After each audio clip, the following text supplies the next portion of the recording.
Saturday was a very special day in Paris where the French president joined President-elect Trump and First Lady Jill Biden at a mass to reopen Notre Dame Cathedral, closed for renovations for 5.5 years before that moment on your screen, after a fire in April of 2019 destroyed much of the cathedral's roof. Senior foreign correspondent Seth Doane has been following the renovation over the years, and he is at Notre Dame this morning for us. Seth, good morning. Good morning to you, Tony. I remember standing here in April 2019 reporting for this broadcast when the cathedral behind me was still smoldering and a reconstruction on this scale seemed unimaginable. Notre Dame has always drawn tourists, but the ability to visit this 12th century Gothic cathedral today feels for many more like a miracle. It's amazing. I think everybody remembers where they were on April 15, 2019. It's all due to the determination of a country, an audacious 5-year deadline set by its president, and the talent of thousands who were applauded at Saturday's grand reopening. Craftspeople, workers, engineers, and of course in 2019, firefighters. They'd trained to battle a blaze like this, using water at lower pressure, and we saw the results during a visit in 2021. These stained glass windows are absolutely irreplaceable, Chief Architect Philippe Villeneuve told us. These treasures were spared. We were granted access again this past July.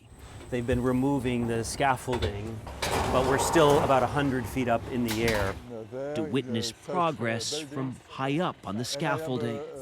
It's a national challenge. Philippe Jost was in charge of meeting President Emmanuel Macron's deadline. A lot of people spoke of 10 years, 15 years, but the President Macron said 5 years. And he was right. We needed such a challenge. This grand renovation was carried out by an army of artisans working on the smallest of scales. Thomas Lefebvre cut out lead details for the roof. This is done on site at the last minute. Yes, all the piece here, it's different. So we have to do handmade. Everything by hand. Yeah. The rebuilding touched so much of France, whether foundries or forests of centuries-old oak. All of this wood that was burned, completely destroyed. They've rebuilt it as it was, but they have made a few changes. One of them are metal trusses just behind this wall here, which will divide the roof into 3 parts, making it less likely for a fire to spread. During this weekend's spectacular reopening, Paris's Archbishop ceremoniously knocked on the doors and inside reawakened the organ. In July, we asked Philippe Jost to imagine how he might feel.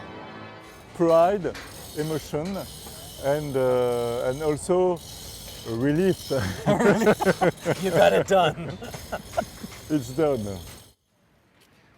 We have certainly seen that pride. I would also add there is a joy, there is an excitement in seeing this. Look, President Macron is facing a crisis in his government. We know with President Zelensky here, there was discussion of the war in Ukraine, but this weekend was really a moment to stop, for the French people to applaud this achievement on such a grand scale. Nate?